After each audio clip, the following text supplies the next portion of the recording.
नमस्कार प्यारे विद्यार्थियों, आज की इस ऑनलाइन कक्षा में आप सभी का हार्दिक स्वागत, अभिनंदन।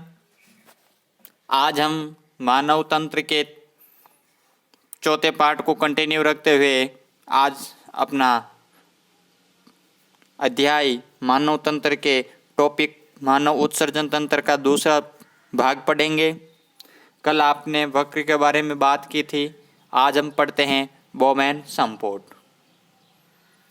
अगर बोमेन संपुट के बारे में बात करें हम तो देखिए, बोमेन संपुट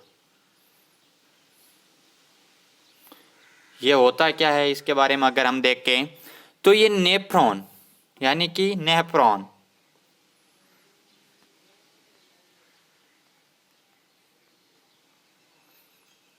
नेफ्रॉन के ऊपरी परत, कहाँ पर? नेफ्रॉन के ऊपरी परत या भाग में पाए जाने वाला कप के आकार का थैला होता है। क्या होता है? नेफ्रॉन के ऊपरी भाग में पाए जाने वाला कप नुमा या कप के आकार का क्या होता है? थैला होता है। अब अगर बोमेन संपुट में आगे की बात करें तो होता क्या है कि बोमेन संपुट में शाखा अभिवाही धमनियों की कोशिकाओं का एक गुच्छा पाया जाता है। किसका? शाखा अभिवाही धमनियां, शाखा अभिवाही धमनियां, यानी कि इनका क्या पाया जाता है? एक गुच्छा पाया जाता है। इन गुच्छों को क्या कहा जाता है? ग्लोमेरुल्स। क्या कहा जाता है? ग्लोमेरुल्स। नाम लिख देता हूं, देखिए, ग्लोमेरुल्स।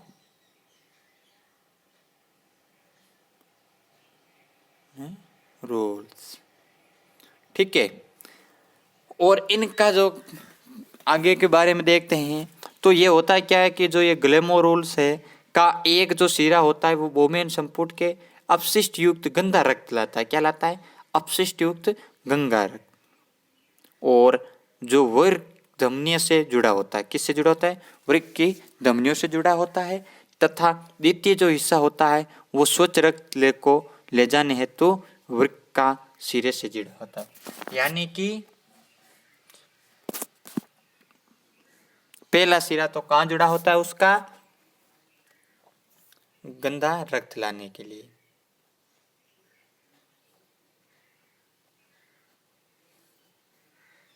और दूसरा होता है स्वच्छ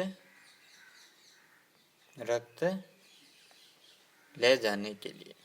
ठीक है, यह होता है आपका क्या? ग्लोमेरुल्स। अब अगर अगले हिस्से के बारे में बात करें तो अगला अपना आता है वृक्क नलिका। क्या आता है?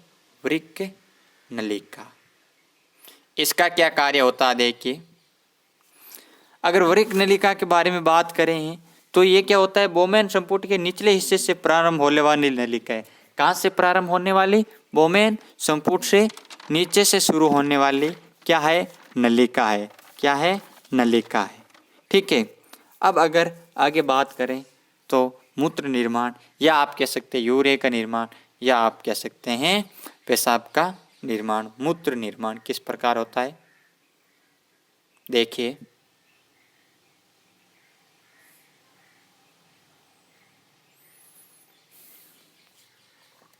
अब इसका जो निर्माण है वो 3 चरणों में होता है। कितने चरणों में?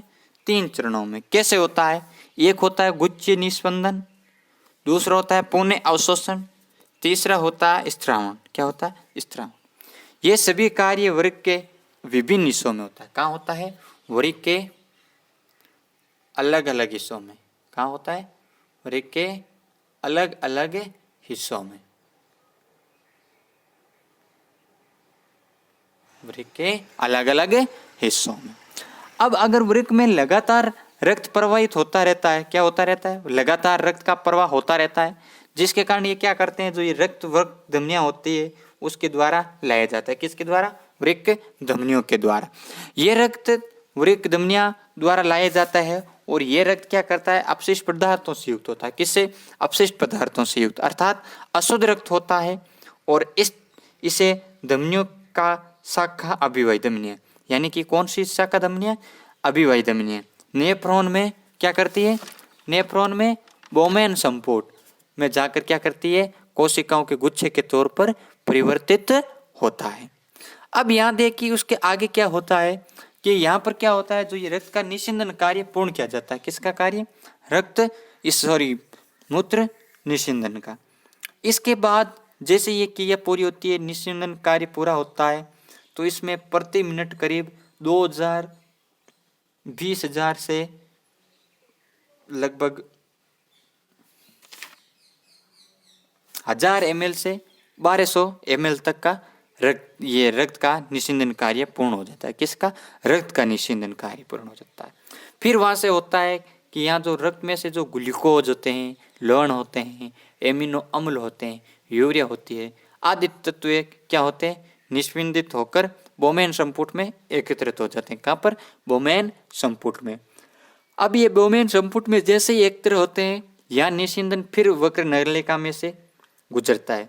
क्या करता है? फिर वक्र नलिका में से गुजरते हैं, और उन नलिकाओं में से गुजरने के बाद क्या होता है, उनमें जो दीवारें हैं वो धनाकार उपकला कोशिकाओं से बनी होती है। बताया था आपको, ये कोशिकाएं निस्यंदन में से लगभग पूर्ण ग्लूकोज, एमिनो अम्ल, ये जो यूरिया आदि को क्या कर लेती है? उपयोगी पदार्थों का पुनः अवशोषित कर लेती है, और बाकी के जो अपशिष्ट पदार्थ है उनको रक्त प्रवाह में पुनः प्रेषित कर दिया जाता है।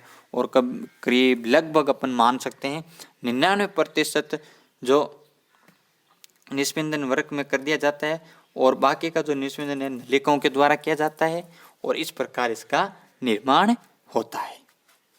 ठीक है। अब अगर आगे बात करें उत्सर्जन के प्रयुक्त अन्य तंत्र, क्या अन्य तंत्र, तो उसमें पहला आता है जनन तंत्र। क्या आता है? जनन तंत्र। जनन तंत्र,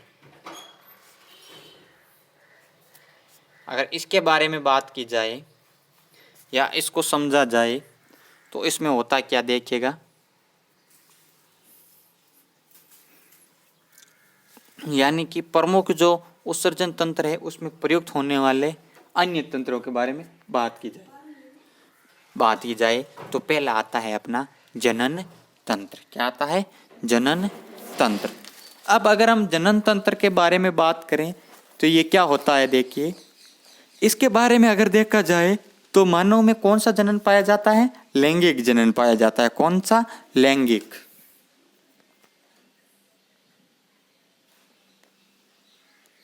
मानव में कौन सा जनन? लैंगिक जनन।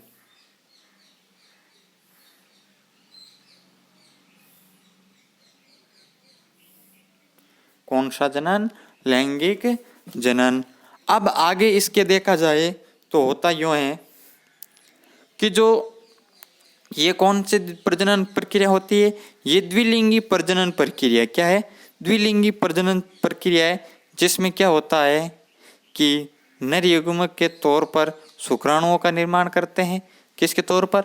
नर युग्मक के तौर पर। और मादा क्या करती है? अंडों का निर्माण करती है। अर्थात ये जो लैंगिक जनन है इसमें द्विलिंगी प्रजनन प्रक्रिया होती है। कितने लिंगी? द्विलिंगी प्रजनन, जिसमें नर तो क्या करते हैं? शुक्राणुओं का निर्माण, और मादा किसका करती है? अंडों का निर्माण। अब शुक्राणुओं तथा अंडाणुओं के निषेचन से क्या बनता है?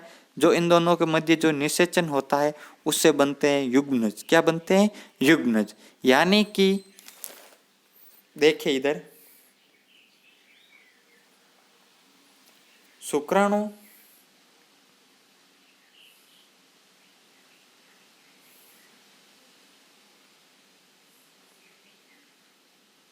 अंडाणु ये दोनों क्या करते हैं? निषेचन। क्या करते हैं? निषेचन। और निषेचन कर क्या बनाते हैं? ये युग्मनज। क्या बनाते हैं? युग्मनज। ठीक है, क्या बनाते हैं? युग्मनज।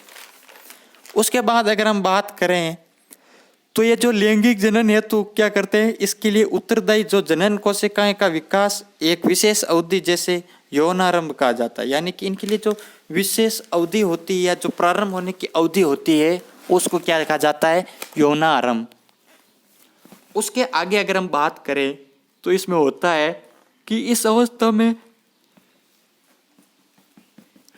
जो लैंगिक विकास क्या है, लैंगिक विकास है उसमें दृष्टिगोचर होने लगता है तथा जनन परिपक्वता आ जाती है। लड़कों में यौनारंभ में क्या होता है कि उनके लक्षण है जैसे आवाज़ का भारी होना, त्वचा तेली होना आदि, और लड़कियों में स्तन बनने शुरू हो जाना तथा उनके आकार में वृद्धि होना, त्वचा का तेली होना, जननांग क्षेत्रों में बालों का आना आदि, ये क्या है, इसके लक्षण होते हैं। और विशेष तौर से रजोधर्म का शुरू होना आदि यौनारंभ के क्या है, लक्षण है। आज की इस अध्याय में हम इतने ही अध्ययन करेंगे। कल ये जो हमारा मानव तंत्र पाठ है वो पूर्ण हो जाएगा। तो चलिए आज की कक्षा यहीं समाप्त करते हैं।